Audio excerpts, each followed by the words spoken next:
सांगड़ जी आलमी ॾियारी जे मौक़े ते अवामी वर्कर्स पार्टी सांगड़ पारां रैली कढी वई। मज़दूरनि जी रैली दिलबर चौक खां शुरू थी, जंहिंजे मुख़्तलिफ़ रस्तनि खां थींदी प्रेस क्लब सांगड़ पहुती। रैली में अवामी वर्कर्स पार्टी के कारकुननि, हारियुनि ऐं मज़दूरनि ऐं सियासी समाजी कारकुननि शिरकत कई। प्रेस क्लब आॾो रैली खे अवामी वर्कर्स पार्टी जे अॻवान मीर हसन सुरेवाल, क़यूम लांढर, खलील बलोच, सईद बुगटी, मीर हसन मरी,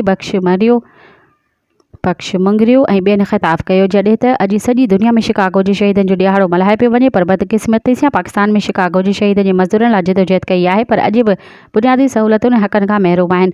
असांजे मुल्क में महांगाई उरूज ते आहे ऐं रोज़गार जा मौक़िया तमामु घटि आहिनि, जॾहिं त मोहरियतुनि खे मुनासिब उजरत बि न मिली रही आहे, जंहिं करे पोरियो तबिको सख़्तु मुश्किलातुनि खे मुंहुं ॾेई रहियो आहे। ग़रीब ॿिनि मेलनि जी मानी लाइ परेशान आहे, जॾहिं त रोज़ाने जी बुनियाद ते पेट्रोल ऐं खाधे पीते जी शयुनि जे अघनि में वाधि थी रही आहे। अमीर ऐं सरमादार महांगाई करे पंहिंजो पेट भरण में मसरूफ़ आहिनि ऐं मज़दूर पंहिंजे ॿारनि खे हिकु वेले जी मानी नथा खाराए सघनि। रैली में शिरकत कंदड़ मुतालबो कयो त महांगाई खे फौरी तौर ते घटायो वञे, महांगाई जे हिसाब सां पोरियो तबिके जी मज़दूरी में इज़ाफ़ो कयो वञे। मज़ीद ख़बरनि ऐं तफ़सीलात लाइ विज़िट कयो असांजी वेबसाइट www.awamiNewsHD.com ऐं ॾिसंदा रहो अवामी न्यूज़ HD।